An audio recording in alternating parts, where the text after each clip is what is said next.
You're listening to Packers Talk Network. Packers Talk.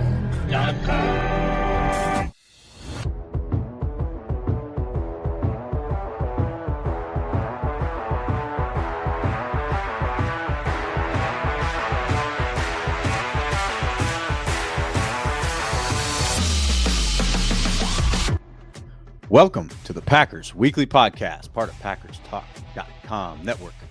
I'm your host, Miles Teddick, joined by your co-host, Tim Hamilton. We are diehard Packers fans, just love talking about the Pack. We are not getting into all the national sports media BS that they get into.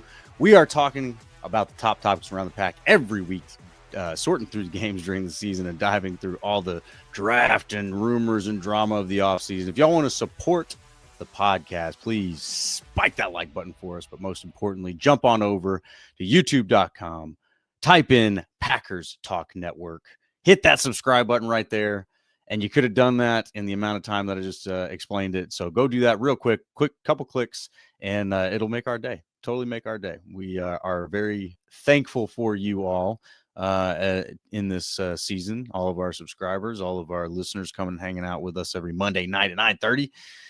And we got a fun one tonight. Of course, a dominant win over the Vikings always will be sweet. Doesn't matter the context around it at all. Not that there's any context to really get into. This was just a fun, dominant win over the Vikings.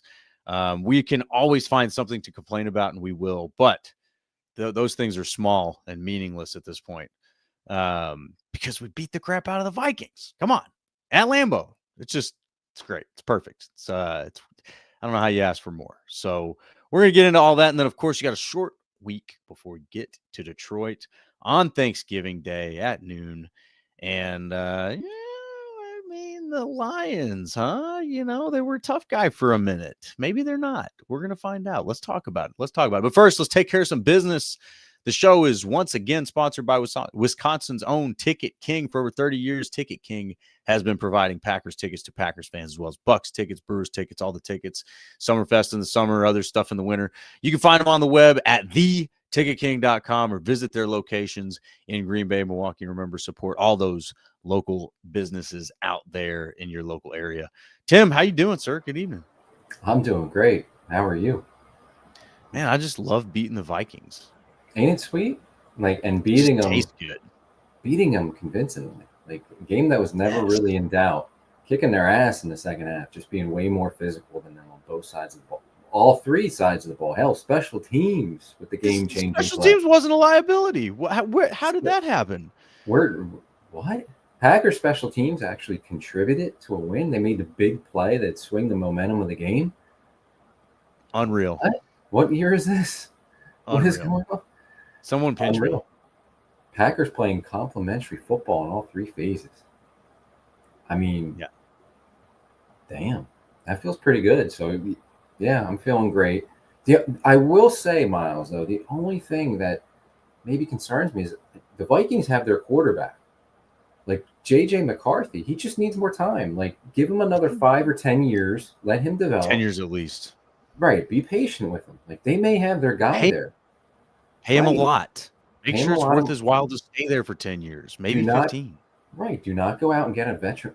Why do you need a veteran quarterback? You got to let the young guy develop. And McCarthy, he needs a lot of development, I guess. But be patient with him. Be really patient because he could be the guy. Super patient. Mm-hmm. Super patient. More patient than they were with Kirk Cousins. More patient than anybody's ever been with a quarterback because he sucks. If we're being honest, but be patient with him. Keep him forever. Forever and ever. Yeah. 9. Never let him leave. 9. Yeah. Long live 9. He, there were just a couple throws. He was slightly off. He only held the ball a little too long. He was so close in that game. So close. Yeah. Yeah, very close. Very close to getting benched. Yeah, you hate to see it with a young quarterback like that struggling. The Packers might add something to do with that too by their pass rush just absolutely dominating the game once the big play by the special teams and they could get it to 17-6, which I guess 17-6 was just an insurmountable lead. against the Vikings these days.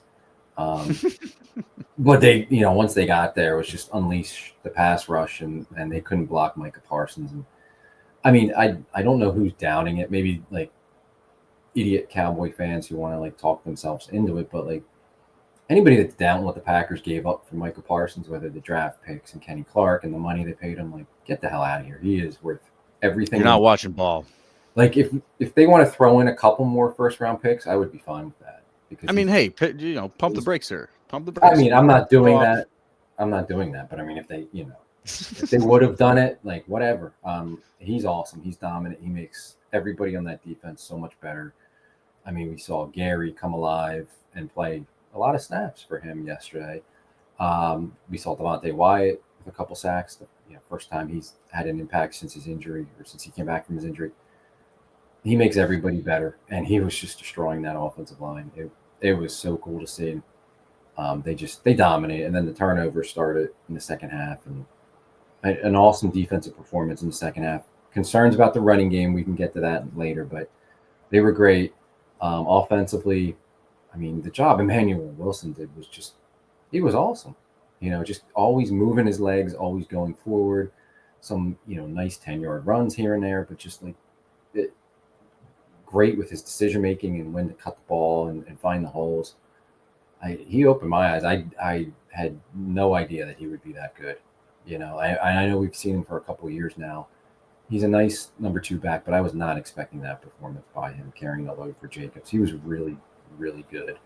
And I thought Jordan Love played good again. I know if you just look at the stats, it's not going to show that. But the dude's playing with a separated shoulder, which I think is a big factor in what the game plan was and why they were conservative. And the pass rush was on him a lot. Oh, yeah. It's him constantly in that game. And some of his throws with guys in his face right off the snap. And, the one over the middle of Dontavian Wicks, which was a 3rd down conversion. Fade away over the top of a defender in between 3 other Vikings. It was just an incredible throw. So I thought he played well. And they got Christian Watson. Again, like if you just look at his stats, they're not going to overwhelm you, but clutch, man. And they started going to him more, which is nice to see. We've been calling for that. It's heading in that direction, which is great. So a lot to be happy about and not a whole lot to complain about. I'll take that win anytime. Could it have been better? Could they have scored more points? Sure, absolutely. Did they get a little conservative offense? Yeah, but I think if you look at the whole plan, which was we want to control the ball, they're running the ball well. They got that 2-score lead. Let the defense LaFleur didn't say it, but he kind of said it in the press conference. Once they got that 2-score lead, it was like the defense could pin their ears back and McCarthy wasn't going to beat them. And I think the short week and the amount of injuries that they had, especially offensively, played into that game plan. The report came out Sunday morning, Jordan Love's playing with a separated left shoulder. You got to protect them. You don't want to have them dropping back too much when they turn around and play another game in 4 days. Obviously, the injuries at receiver, changes on the offensive line. Like I don't like a conservative game plan. I definitely think they could have gone to play action and thrown the ball a little more than they did. But I understand it when you get a performance like that. And the fact that their defense only had to play 44 snaps and then they got to turn around and play in 4 days, that really helps your football team. Absolutely. You look at the Lions who had to go to overtime, and their defense played 77 snaps in that game. Like, that could factor in. Is a difference. Right. So, yeah, I don't like conservative, but I think the conservative was for that team in that situation for that game. I don't think they're going to be conservative on Thanksgiving. You're going to see a different game plan. And I think that shows something about your coaching staff. It's like, okay, how do we win this week against this opponent in this situation? And they did it to get through the Vikings, and now you're going to be a little bit, probably a lot different what you do against the Lions. So I'll take it. I got to believe that. I don't have much to complain about. I think it's definitely a step in the right direction. It's 2 wins in a row and really big game coming up on Thanksgiving. So, I mean, those are my impressions. I feel good about it. You beat the Vikings and you beat them pretty easily, and you rub it in their face a little bit with the Skol chant at the end. Wow. I'll take it. Man, that moment needs to be somehow enshrined in the Packers Hall of Fame. That moment is going to give us decades of trolling. Like in the age of social media, every time a Vikings fan wants to use that, I'm just gonna post that video. The Packers. I mean, that was just so beautiful. Hang it in the Louvre. Hang it in the Louvre, as they say. I absolutely loved that moment. Could not have loved that more. It was the perfect little bow on a beautiful win. But Very nice. there are always things to complain about, and I think that it's important to be consistent, because as soon as they lose and we criticize them, well, you didn't say anything when they won. For sure, because when you do things right, it's hard to complain about doing things the right way. But when you do things wrong and you lose, it's easy to complain about you doing things the wrong way. Should have done things the wrong way. Do things the right way. We won't complain about it, and then you'll win. So here we are. They did things the right way a lot. There wasn't a ton to complain. There were a few moments where you saw the same short situation inside zone, and it did get blown up, and it's just like, damn, man, like, can we stop that? Or would you at least run a play action out of that in some way, shape, or form? If they're teeing off on you to the point where they just know what's coming, that is begging for a play action. It's begging for a fake, please. So maybe they're trying to set that up for the Detroit game. Would love to see that, some type of fake that happens in a situation where they're expecting that inside zone. But yeah, I mean, you can't complain about it, especially considering everything. We got a few folks in the chat that have called it out too already. The circumstances, short week, you've got injuries, not just to Jordan Love, but you got injuries around the board. Get a win and get out. That's it. I think that really, I don't think that you have a game plan where it's like, hey, let's not score that much, right? But I think you do have a game plan where it's like, hey, I think if we do this, we'll control the game. If we control the game, 9's not going to beat us, and I have to believe that that's kind of how they approached this one. If they didn't, then they lucked into that being the approach. But yeah, it was beautiful. They shut them down. Yeah, I think injuries had a lot to do with that, and I think if they weren't playing a game on Thursday, they would have been more aggressive. I think it was one of those, like, we're running the ball good. We're going to stick with this. We got guys that are banged up that are playing. We got guys that aren't able to make it in this game. Like, let's run the clock and get out of here. They can't block us. McCarthy's not going to beat us. That's clear. I don't think they respected him at all, nor should they. So yeah, let's get out of here. Let's get out of here with the win. We got this. We don't need style points. We don't need to put 40 on the board. Yeah, it'd be cool. It'd be nice, whatever. But you don't need that. You're turning around and playing another game. And look at your quarterback with an injured shoulder. He's handing the ball off with his right hand, even on runs that should be with his left hand. You don't need to expose him to that blitz anymore, because they were coming after him the whole game. So why let something happen to, it only takes one more shot, so don't do that. It makes sense. Yes, it was in the moment watching it. I was frustrated a couple of times. All right, you're running the ball good, but play action time now. Hit one over their heads, or let your quarterback throw it a little bit here. He's playing a good game. He played good last week against the Giants. Put the ball in his hands. But then you think about it afterwards. You're like, you know what? It makes sense. And you take everything into account. You see what the Lions went through to have to come back and beat the Giants in the fourth quarter. The team that all the Packer fans, or a lot of Packer fans, we were complaining about how the Packers, didn't beat them by much last week. Well, we beat them, and the Lions had to come back from 10 down in the fourth quarter to force overtime to beat them there. And it, took a lot of plays to get there, and it took a lot out of Detroit. So it all kind of factors in. So I really think the Packers ended up playing that the right way. They scored. And let's just have a dose of perspective, because I think that's something that I need every now and then, especially when I, do get frustrated about how the Packers have been inconsistent or conservative, or whatever it is. Yeah, you go off and you say, hey, you should have beat the Giants by more. Okay, well, shoulda, woulda, coulda. Let's look around the league this week. You got the Eagles losing to the Cowboys.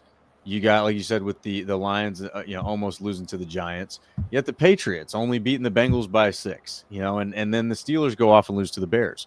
There's just all sorts. The Colts lost to the Chiefs. Not that was super lopsided.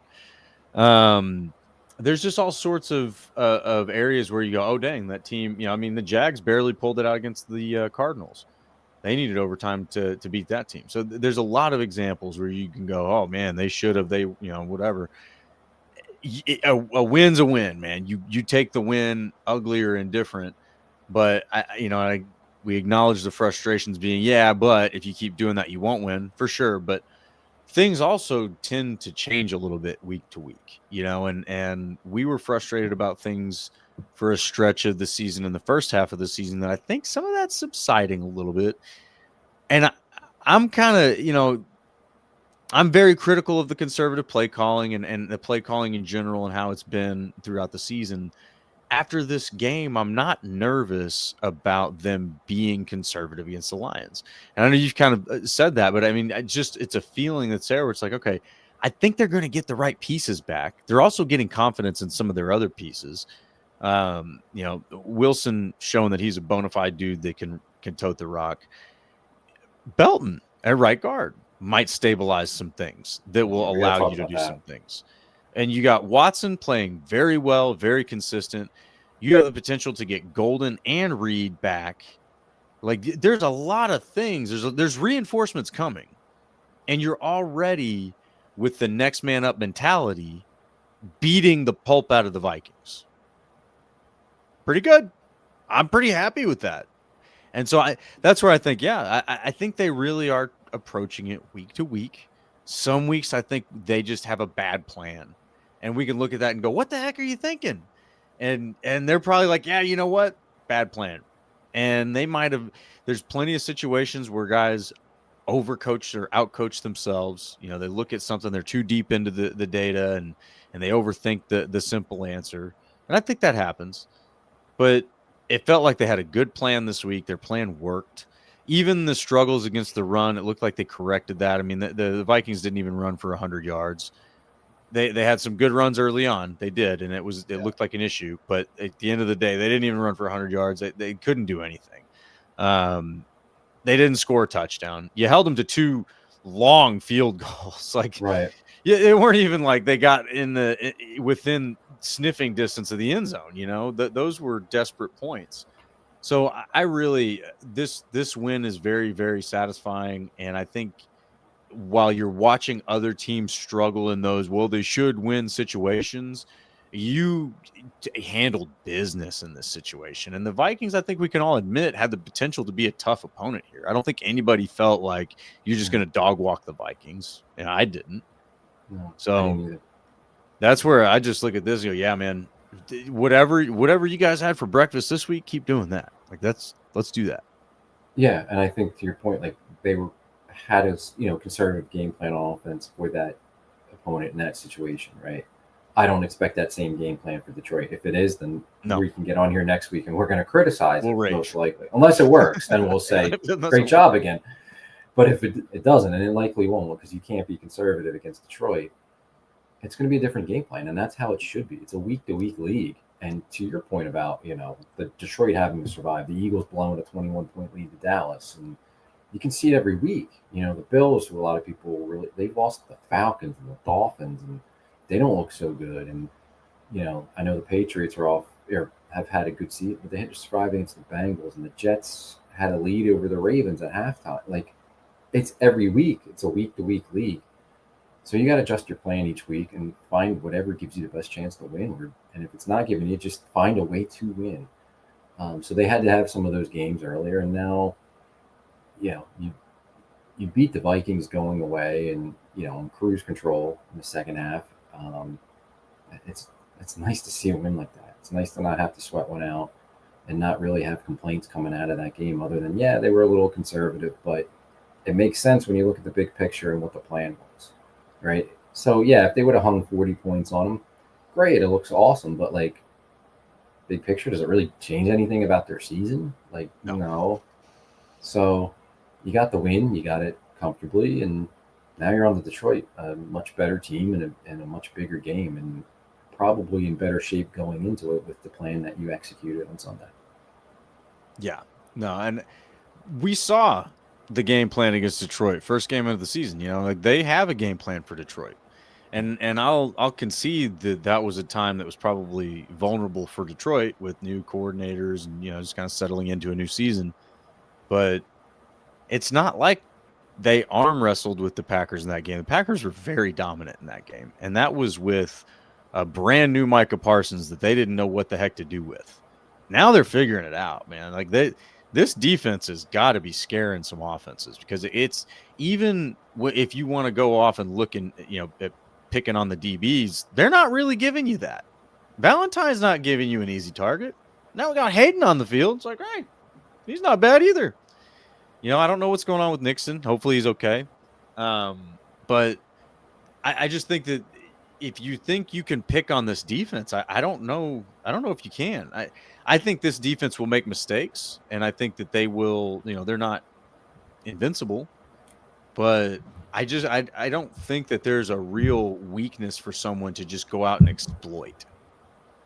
You know what I mean? Yeah, and I think they've been able to cover up some of their weaknesses and make adjustments throughout games. Like I have concerns about the run defense based on what we saw against Carolina, and the first half against Minnesota, and even against the Giants. But if they get a lead, the pass rush is really good and relentless, right? And that that falls kind of on your offense to get that lead for them, because if you can, then it's going to take the running game mostly out of the game. So you won't have to worry about that. And I know their corners, if you look at their corners, you're like, okay, they don't really have a number one corner, but Carrington Valentine's playing really well. Very well.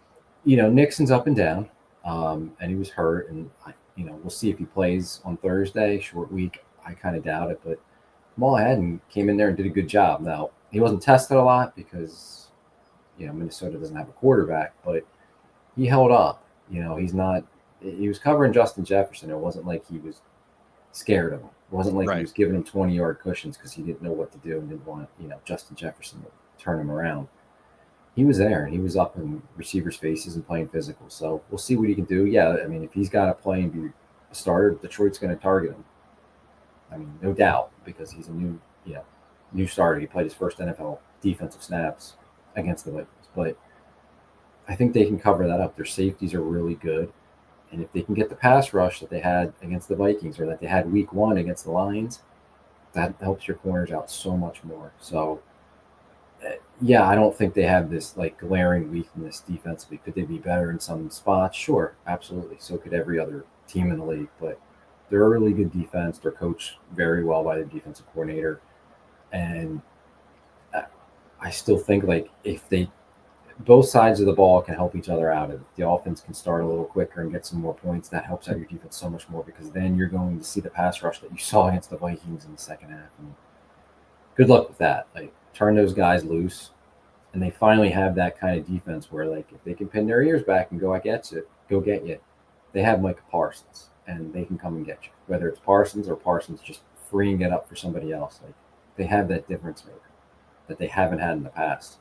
So, yeah, it's you kind of see the formula for how this team can be really successful this season and make it successful all the way through. Well, and I've talked about it a little bit, but when you think about the common themes of championship teams, it's the ability to run the ball, it's the ability to stop the run, it's the ability to rush the passer.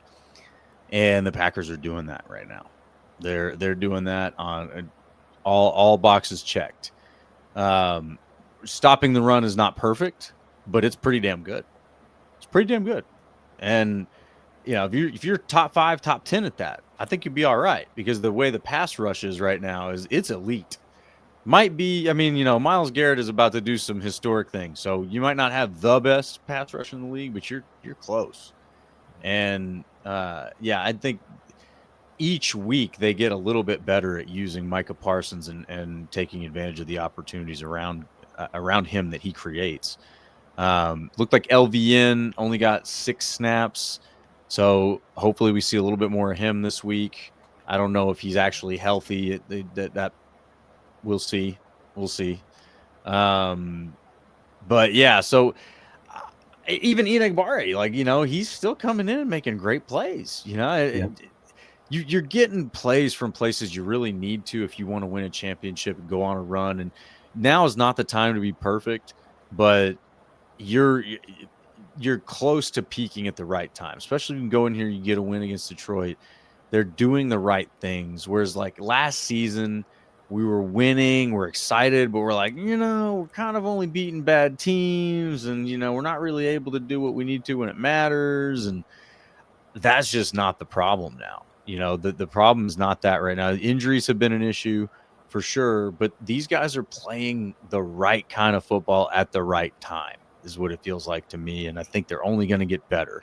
This game probably looks even different if you've got Josh Jacobs, but and not to take anything away from what Wilson did. But yeah, so I'm very, very excited about what the direction they're heading in. There's always room for the wheels to fall off. That could always happen. But my biggest takeaways from this one, the positive takeaways, definitely the pass rush, just disrupting everything. Belton at right guard might be the stabilizing force that offensive line has needed. Don't want to get too over my skis on that one, but definitely could be. There's a possibility there. That was interesting because they had Luke Buckus had let it kind of drop last week going into the Vikings game. Where he mentioned in his press conference, like, oh yeah, we've been practicing that guard. And it was like, okay, well, throughout training camp, he was only a tackle. And they said, yeah, we're only working him at tackle right now. And we were saying, everybody else was saying, like, why aren't you trying him at guard? He looks like a guy that could probably be a guard. They end up being like, so it was weird that they weren't. And then he was playing tackle early in the year when Tom was hurt, and then he got hurt, came back, and it was okay. But apparently, at some point, they started putting him at guard, and it was like, oh, that's interesting. But I didn't expect him to come out there and be in a rotation in the first half with Jordan Morgan, but he was, and then he played the entire second half at right guard. So we'll see how they play it going forward. You never know with how they make decisions along the offensive line, but I would think he's starting against Detroit. Like, I don't see how you would go from playing him the majority of the snaps the entire second half to then going back to Morgan or even going to a rotation. Maybe you go to a rotation, but Belton's the starter. But I would just let Belton run with it and see what you got, because that's part of why you can run it. And that might really help your run defense going forward, is just having three big guys in the middle between Banks, Sean Ryan, and Belton. Like, I think that's just better run defense for you right there. And, maybe Morgan starts getting some time back at left tackle. I don't know, but that was a very interesting development. I know he wasn't perfect and he's got a long way to go at guard, but definitely very positive early signs from Belton. And finally, they put him there at guard, and a nice adjustment. So credit to the coaching staff for that. Absolutely. Yeah, and that could be something that, again, that you can build on and stack on next week that just wasn't there in the first part of the season for whatever reason. Doesn't matter. So yeah, those two, the pass rush, Belton at right guard, and then the fact that just kind of the next man up mentality. So Isaiah McDuffie, Emmanuel Wilson, these guys that are coming in, getting these, and Kamal Hayden getting these backup opportunities to come in and have an impact on the game, and they're doing it. They're taking advantage of their opportunities. Isaiah McDuffie had a great game. We can't take away from him. But there's so many guys to mention at this point. So yeah, just that next man up mentality that's starting to take shape would be the third positive takeaway for me. Anything to add to that? No, I think that's all great. I mean, positive, like you said, next man up, and there was a lot of next man up in this game, and he played well. So yeah, I like to see it. So no, I think we've touched on it all from the Vikings game. Yeah, we got some friends in the comments hanging out with us. We got let's see here. Michael Redden says, "Hello, gents." Hello, Michael. Happy Victory Monday. Bobby Santoro, let's roll, boys. Let's roll, Bobby. Go Pack, go, sir. And we got Nos Logics. You guys got weird names I can't do, but 9 is still him. Him-ish, whatever him means. Not him, maybe. He's a him. He's a him. He's somebody. He's a him. That's a good point. So, I mean, we should talk about that for a second. He's bad. And that's for Packers fans at the first time seeing him. He's really bad. I watched him a little bit earlier in the year, and he was bad then, and it hasn't gotten any better. I know it's whatever that was his fifth or sixth start, so it's incredibly early for him in his career. But wow, um, he's got a long way to go, and I don't think O'Connell believes in him. I'd probably his teammates don't really believe in him. I'm waiting for Justin Jefferson to start going off and throwing his helmet and getting pissed off, which that would be great if he does, because maybe he'll demand a trade and we can get him out of the division.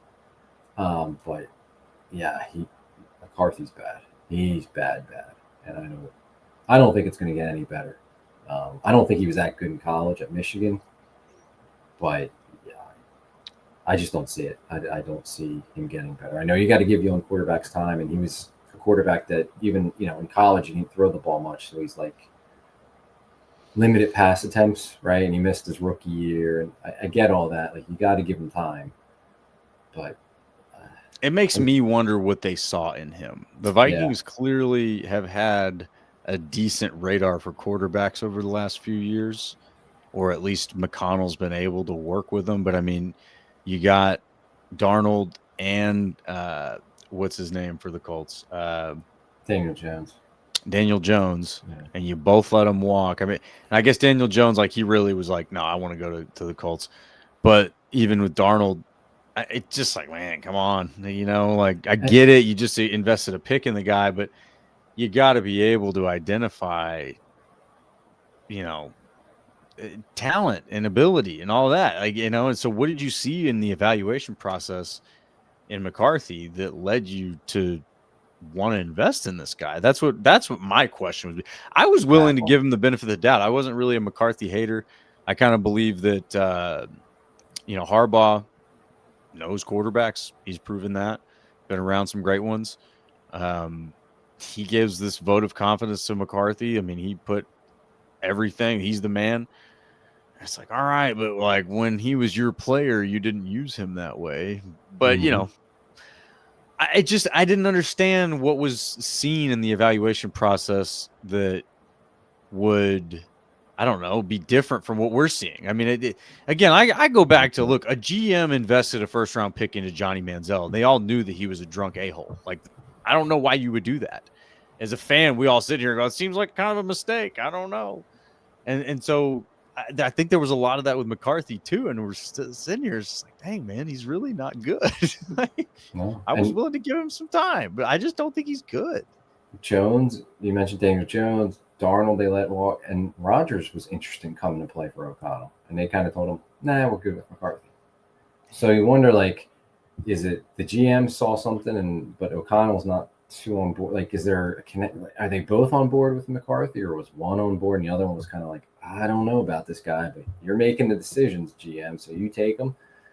I don't know. I didn't get it when they drafted him. Like, I didn't think he was that good. I didn't see it at Michigan. They were a run first football team, and he made some throws, made some plays when they needed him to, but I don't know. They, a lot of those plays weren't against good teams, right? Like, they definitely managed him. They didn't ask him to do much. And, maybe it's just that's how they knew they could win and they didn't need it from him. But I don't know. Having seen him play a few times this year, he's really bad. I don't get it. The only thing I can think of is just like they saw something that, like, okay, he could have done it at Michigan. They just didn't ask it of him. And the talent's there. We can develop him. And it's not working. Too Evil to Hope says the only successful drives McCarthy will have in the future will be when he drives for Uber. It's pretty good. I think you're right. Yeah. I don't know, man. Maybe they just had too much faith in McConnell's ability to develop him. Yeah. But yeah, it just seems like a tough place for Vikings fans to be. Oh darn, I'm not going to lose any sleep over that one. Boo-hoo. Yeah. You guys got a couple wins the last few years. Hope you enjoyed them. You're going to need to cherish that. It's not going to come back for a while. Nope. Yeah, so then we got this one I wanted to get to from Uncle Steppen. Melton at cornerback kind of died off. Like, what happened? All these cornerback maybe not a bad cornerback either. Oh, no. He's a receiver. Now he's not even an emergency cornerback. He's just a receiver. What happened? I don't get it. I think he's a special teams guy, number one, more than anything. And then I think it was they needed receivers because they had injuries, so he had to go and play a little receiver. And now when you have an injury at corner, it's Kamal Hadden. I think Kamal Hadden's just probably further along than him. And I think Melton is number one a special teams guy, and he's like a break glass in case of emergency cornerback, which, I mean, they may need him if Nixon's going to miss time. He's the next guy up, so they might not be done with him at cornerback yet. But yeah, it's interesting. But I think Kamal Hadden's just better and obviously a more natural cornerback, and they see more development in his game. And Melton's a special teams guy. Yeah. Well, I certainly hope they just stop putting him in at receiver on fourth down in important games. That would be nice. Yeah. That'd be great. Fantastic. Yeah. And then we got a few of our buddy Matthew Tan comes back in. He's got a question for you, Tim. Tim, you think we can beat the Lions on a short week? I don't want to give a prediction yet. We got to get to that at the end, right? Of course. But I mean, do I think they can? Yeah, I absolutely think they can. There we go. A little teaser for you. They can. Tease. Will they? Absolutely can. Will they? I'll make my prediction later, but they absolutely can. Don't fear the Lions.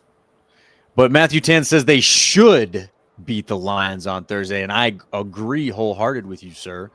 And then we've got our friend R Showers says Hayden playing was way overdue. I mean, I like that opinion. I just didn't. I don't know. Like I'm glad he's out there. He looked good, but he was just kind of sitting there. I was thinking he's not playing. Maybe he's not playing for a reason. I don't know. Right. He's never played an NFL snap at cornerback before until Sunday against the Vikings. So nobody knew. But now, he looked decent. And I mean, he didn't have a lot of targets at him or anything like that because the Vikings don't have a quarterback, but he looked good in what he did.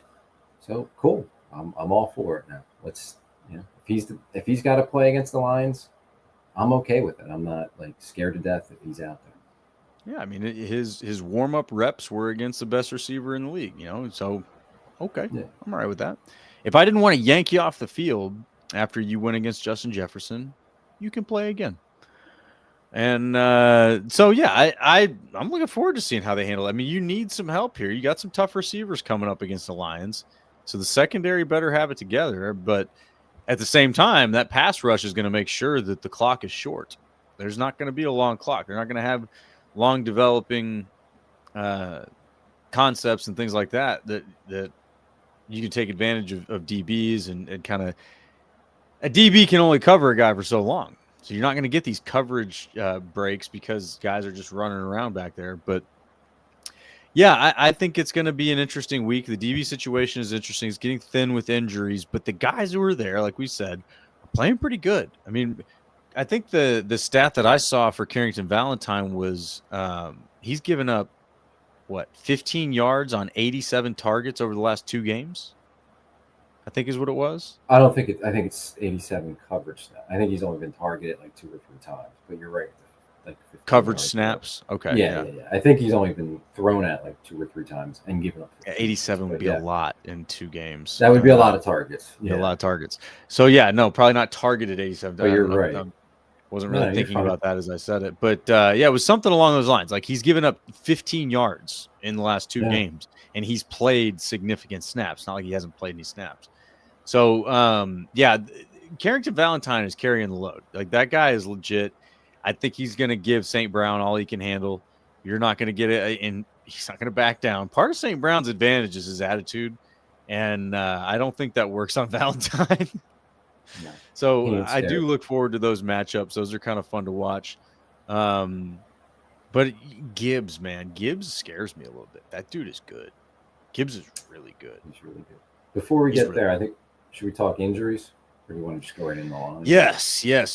I guess we should figure out who we should talk about with the Lions before we get too far ahead of ourselves. Yeah, so the injury report is quite long, and we'll see who's available, who's not. You mentioned earlier, like Van Ness and and Carl Brooks, they only played a handful of snaps each. Both were injured coming in. So, are they available this week? Are they playing more? Their status is interesting because I noticed at one point it looked like Van Ness was hurting, and I don't think he played it after didn't that. look good. So, is he back on the shelf again? Is Brooks going to play? Is he going to be available for some more snaps? Who knows? Like that's really big along the front. Nixon we touched on. He's got a stinger. It doesn't sound like it's long term, but it with a short week, it's something. Yeah, it sounds like he definitely is in doubt for this game. Quay Walker missed the game with the stinger. It would be really nice to get him back. I know McDuffie played well. This Lions team, the way they throw the ball over the middle of the field and play action, they will test McDuffie a whole lot more than what the Vikings were able to do. So you'd much rather have Quay Walker, I think, for this game. I don't know. Like, I was surprised he missed last week, or he missed the Vikings game, but yeah, I don't know with a short week. Again, if they were playing on Sunday, probably Quay would be available. Is he going to be ready to go Thursday? Who knows? That's a big one. So ESPN has on their injury status, and this was updated today, says that he is out. Well, they didn't practice today, but they did put out an injury report, and he was limited. So it was kind of like if they practiced, he would have been limited. But the status they have next to him says out. While that might have been from Sunday, but there was an injury report today. Like, they haven't declared him out, but if he would have practiced today, he would have been limited. But they didn't even have a practice. They will walk through, I guess, on Tuesday. So Nixon listed as DNP, Van Ness DNP, Cooper limited, Bullard limited, Williams listed as non-participant, Zach Tom questionable, Wicks questionable, listed as limited. Yeah, so like Savion Williams will probably play. He's been in a walking boot for, I guess, a few weeks now and keeps making it. Jacobs and Golden will be interesting. Like, I think Jacobs will be able to go. And he kind of said last week, like, if I don't play against the Vikings, I'm definitely playing on Thanksgiving. Now it's up to the doctors too, but I think he'll be able to go. Golden had a shoulder and now it's a wrist injury. And they were, at practice last week, I saw one of the reporters there was filming the individuals. And so he's running routes, but they're not throwing him the ball. All the other receivers were able, they were throwing him. So I guess whatever it is with his wrist or his shoulder, they want to protect him from just catching the football. That doesn't seem good. But all the other receivers are going through their individual drills, catching the ball. And Golden was running the routes, and then he would just turn and stop, and they weren't throwing the football to him. So who knows? Hopefully he's available. I think Jacobs will be back. And then it's just, is Quay available? Nixon, defensive lineman that we mentioned, those guys are up in the air. So yeah, there's some obviously really big key injuries in the Packers, despite them,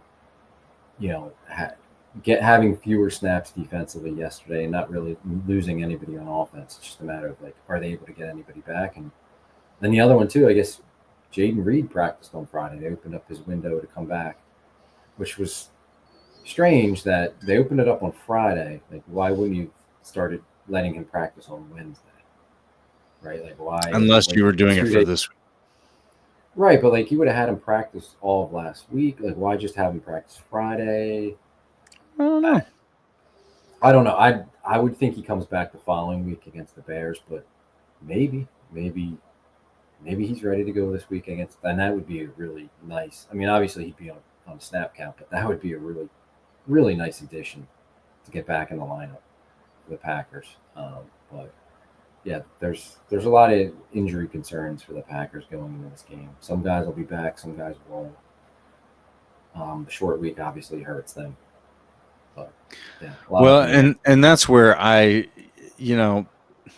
look forward to these kinds of things because we've seen them do it before, right? The next man up thing worked this week. They've been pulling that off, but LaFleur's done well on short weeks, right? And short-handed short weeks. He's done that. So I think they'll be prepared. I mean, there's some times where you can kind of reliably expect them to not be prepared. This is one of those situations where it's when they're in these situations, they tend to get going. They tend to be prepared for it. They tend to play well. It's Toyotathon too. Let's not forget this. That's right. But yeah, so even if there are a few guys out, I don't think that all of these guys will be out.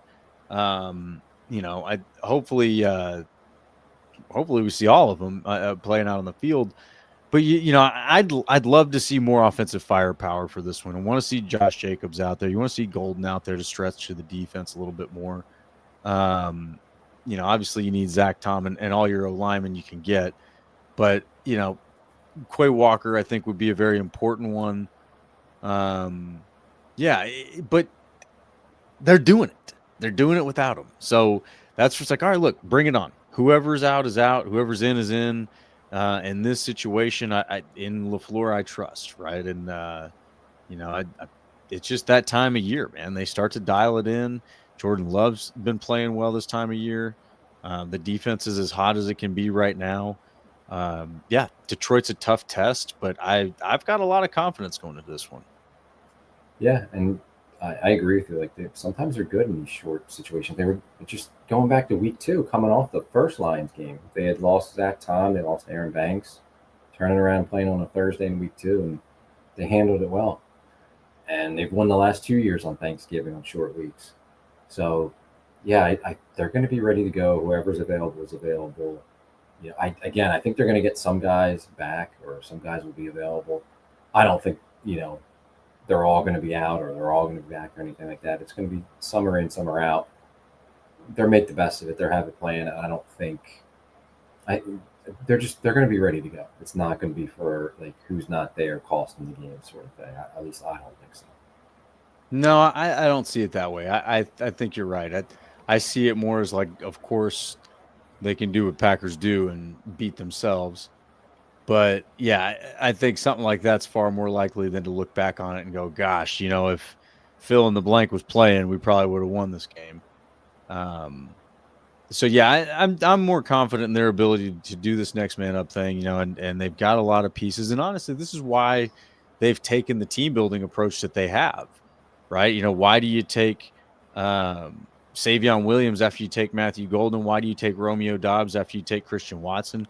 Why do you sign more guys? Why, there's, excuse me, you see it. You end up with these injuries, and you need to go 4, 5, 6 deep into your depth chart sometimes.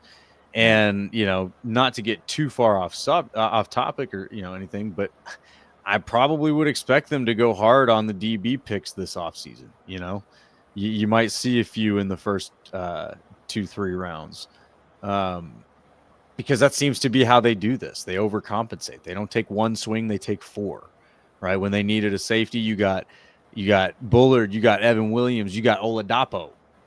That's what you didn't just get Bullard, So and they tend to be doing that on the O-line. It seems like every year they want to throw some picks in there, and I'm totally cool with them using late round picks and because they're hitting on those.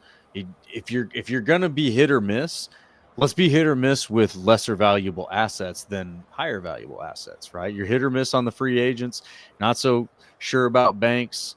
All right, well, cool. Let's just swing a little bit lower cost then, because you're still hitting on guys in the 7th round, right? It's not like you have to take a guy in the 1st round on the offensive line for it to go well.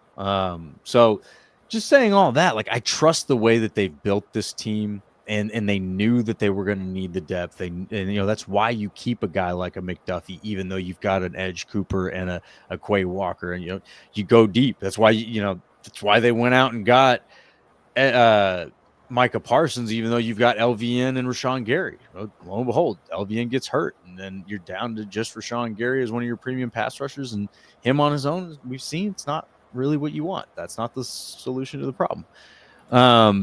So yeah, I'm gaining a trust in how they've built this team. I think that they can do it, regardless of who's there or not, they're going to have the plan for it. So I guess it's probably time to get into some predictions for how we'll win this game, So I like the Packers' ability to stop the run. Jahmyr Gibbs is a terrifying running back. I think they have to start there by saying, look, dude, if you're going to beat us, you're going to beat us in the air, which is a bold thing to do to the Lions. But if you let Gibbs run all over you, man, you're going to be hard pressed to stop that. You can't stop that bleeding. Whereas if you force Goff to beat you, Micah Parsons can handle that. You've got a solution to that problem. So I think they really need to put their assets into stopping the run. Don't control that part of the game. And then on offense, I mean, we're all sitting here rooting for it to be less conservative. I would love to see this look back on this game, kind of like we did the Thanksgiving 2023 game. Where we're like, dang, Jordan Love is actually like, he's pretty good, and we're a few years ahead now. We know he's pretty good. We've seen it. Now I just want to see him let him loose. Let him loose. I would love to see a 330-yard passing game here, 4 touchdowns. Like I would love for this to be a Jordan Love game. As much as you need the running backs, and that's their style, they're going to commit to the running game, all that. Dude, just hit some of those play actions, right? Like line up like you're going to run that inside zone, let them call it out at the line, and hit a play action over the top of that for 50 yards to Christian Watson. Come on. Like, give me what I want. Give me my red meat. That's going to be my prediction. I'm going to have an optimistic prediction today that's how this game goes, and they are going to win this game. We're going to have that magical number 27-10. Ooh, not even close. They went comfortable. The defense is going to be stubborn. Yes. I love it. I love a lot of what you're saying. I agree with it. I think Jahmyr Gibbs is the key. He's really good. He's playing great for them.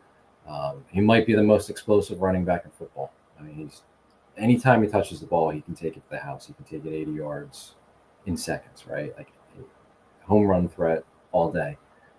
That's the key to me, is like limiting him, limiting what they do in the running game, because like everything's kind of based off of that. They're a heavy play action team. They like the play action throw over the middle of the field.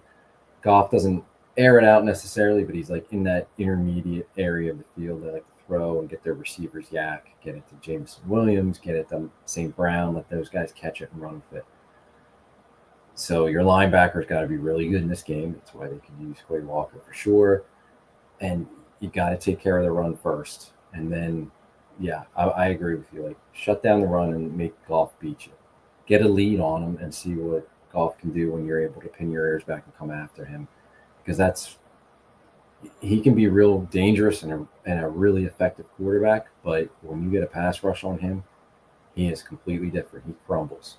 He does not like guys around him. He does not like guys in his face. Rush up the middle. I think they can attack the interior of the Lions' offensive line. Yeah, it's vulnerable. It's not that good. And they did that in the first game. So like big Devontae Wyatt week this week. Carl Brooks, if he plays, might get coming up. When he's lining up at linebacker, coming up the middle. And I think that's how you got to win. Is just limiting the explosive plays, limiting what they do in a running game, especially with Gibbs, and then offensively, don't get bullied by them. Like, they're a very physical and aggressive defense. They're going to play man. Brian Branch is going to come in there and try to cheap shot you. They're real big at defensive tackle. Their corners, I think their corners are kind of vulnerable, but they will play aggressive and physical. They're going to get away with some holding. You're probably going to get them called with some holding or illegal contact. Like, they'll take their chances with that. Don't get bullied by it. Be physical. And I think having Belton in there at tackle at guard helps them, because he's a bigger dude. He can be on him. He can be physical with him. I don't think it's a big running game. Like, I don't think whether it's Jacobs or Wilson, like, they're going to have a 100-yard back in this game. But you got to stay with it a little bit.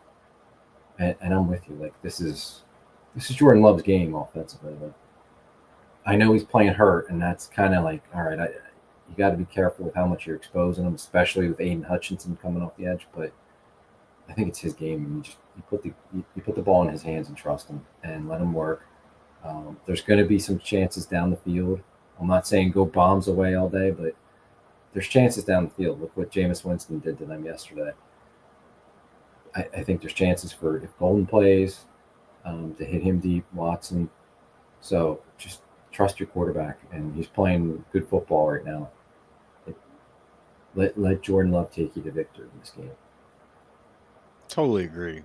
And I think he proved that last game, the plays that he was given, and, the fadeaway throw and all that. I mean, he can protect the ball even in the face of adversity. And I think maybe that's something that coaches have a hard time protecting or trusting young quarterbacks to do. But I just think he's demonstrated that he's doing that, and hopefully they see that in the film and they say, all right, we gotta let this guy do his thing. But this is the time of year they've been doing that. So hopefully that pattern continues. Do you have You a need score it, prediction? well, you need it from your receivers too, because they're going to have to make some contested catches, right? Like Well, help of out your course. quarterback. Yeah. And I know you can say that every week, but this is a team that's like physical and they're going to be playing press and they're going to be on you. Like catch the ball for them, right? And Yeah. not just the easy ones that you should catch. Help them out a little bit. Make those contested catches. If you got to go up and get one deep, like we saw Watson do on Thanksgiving 2 years ago when they threw the deep one to him on the first play of the game, like, go up and make some plays to help him That's out, what I want to see. right? Get him rolling, and then he can start dealing, and he can put up some points against his team. And when you put up points, then your pass rush can just go and take off. Forget about the run. Just go get the quarterback, and then you'll see what Goff is made of if he starts turning the ball over, um, like it's happened to the Packers 2 Thanksgivings ago. Like it's a different situation. I don't want to compare too much, but 2 weeks ago when he played the Eagles, or a little more than a week ago, he was horrible. Now that was outside; the conditions were cold and windy and all that, but Goff was awful in that game. He was JJ McCarthy like in that game. I'm not saying he's going to be that in this game, but like you can He's get to him. capable of it. Yeah, He's a and good quarterback, but he's not proof. Like he's not, anybody who's not going to screw up. Like he can have some bad games. it was because the Eagles had a pass rush and got to him and sped him up, and he was seeing ghosts out there. He was playing way faster than he needed to. He was a deer in headlights. They were coming after him, and he did not respond well. He played a brutal game against the Eagles. Do that to him again. Get in his face, get to him, hit him, get around him, and he'll throw you some. You got to catch him, but he'll start chucking it up, and you have opportunities for picks. So yeah, The it's Packers DBs are starting to take advantage of those opportunities as we're seeing, and that's something yeah, I even said that I had confidence that they would do that. They're in position for these things. You're in position. That's the hardest part. You're gonna make the catch eventually if you continue to be in the right position. yeah, and everybody's been saying all your coaches, players, us, like eventually, if you're playing really good defense and you're there, eventually the turnovers have to start like They happening. start. It just has to. So maybe it's starting to happen for them. That would be great, and that's another thing that could really, not just in the Detroit game, but like if they start happening now this second half of the season, that changes a lot. Like your defense is playing better, but you're giving more opportunities to your offense. Like that's a big key to watch in Detroit, but just for the rest of the year, if those takeaways start flooding in for the defense like they could. So I'm not scared of the Lions. Like I don't think the Packers should be. I respect them. I still think they're a good team, but they've been way up and down this year. Mhm. They're. I don't think they're as good as they were the last couple of years. Um, I don't view them as. I still see some national media like they're a Super Bowl contender. I don't see it. Like and I know like it's wide open this year and there's no great teams out there or anything, but like I don't see a line. I don't see this Lions team going to the Super Bowl. And I think the last couple of years you could see that potential with them. Obviously, it didn't happen. I don't fear them at all. I think the Packers can go in there. I know it's tough, short week, if they're banged up. In that dome, it's different than getting them outside. I definitely think they can go in there and do it. And I feel much better about it coming off the Minnesota game. So I think the Packers are going to find a way to win the game. It's going to be tough. It's going to be a physical battle. All the way down to the end. I know you said 27-10. I think it's going to be much closer than that, but I think they can find a way to win this game. All right, much closer than that. That's the prediction we'll get. I'll say they hit the magic 27. They didn't yet. They didn't against Minnesota. They were close. How about They didn't need it. 27-24? Okay, 27-24. I like that. Okay. And you're giving hope, Tim. Look at this. So our shower says Tim is right and gives me hope. I'd have more if he had dirt on the floor and could make him listen. Me too. I got no Me dirt. too, man. We need to get LaFleur listening to the Pack Weekly Pod. So anybody out there that's friends with with Coach LaFleur. Hook him up. We got all the answers for him. Let him know. I think he's available this time usually. Yeah, I Monday mean, night. he shouldn't be game planning for Detroit. He should No. listen to the podcast. He's not busy. You guys mistake this. He's not doing anything. Everybody else does everything. He's not doing anything. So he can watch a podcast. Anyway, yeah. So look, we got optimism right now around this game, around the team, and I think not only do the wins help, but I think the perspective from around the league helps. At least for me, it's easy to look at other teams and assume that everything's going right for them, because they're whatever 10-2 or whatever the top records are right now. But if you watch these games, every team looks beatable. They've got vulnerabilities. They've got weaknesses. Yeah, some of them are good, and they're playing good football. But nobody is just there's just no juggernauts out there. Nobody's terrifying. There's nobody I look at and go, gosh, I don't know how you're going to beat them. No. But part of that is because the Packers are up there, man. Like they're up there. You've got premier players at positions that are the most important. And gosh, if that's not one of the most fun things about watching football, I don't know what is. There's been a lot of years that I remember as a Packers fan wishing we had players like Micah Parsons on our team. And so we got to have some fun with this, man. This is a good time to be a Packers fan. We've got a great game in front of us. We've got a lot to be thankful for. Tim, what are you doing for Thanksgiving, man? Are you traveling?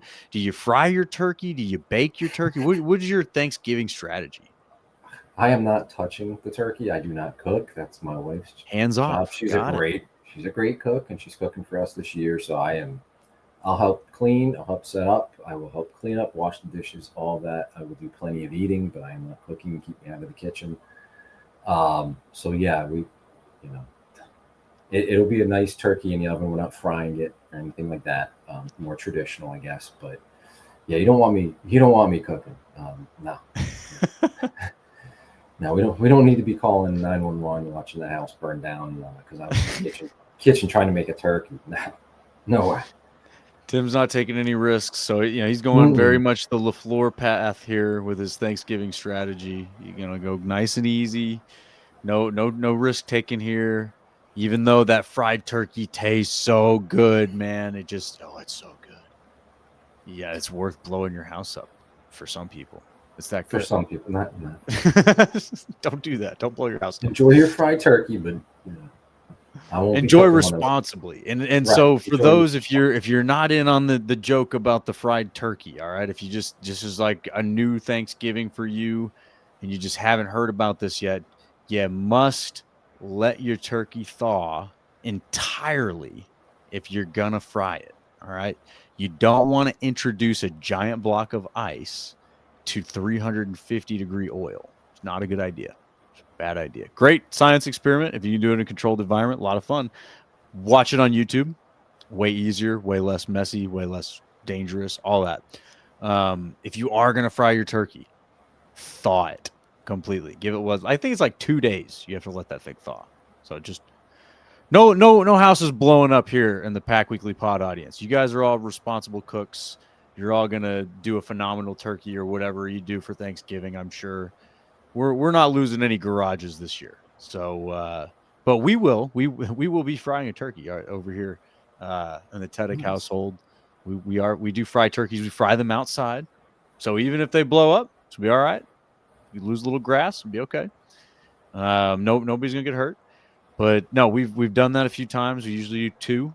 You get 2 turkey things going. And, yeah, man, it's just delicious. So if you haven't had the fried turkey, definitely try it. But maybe go over to somebody's house who does the fried turkey. Yes, I will not be frying, but I would definitely be tasting a fried turkey. They're delicious.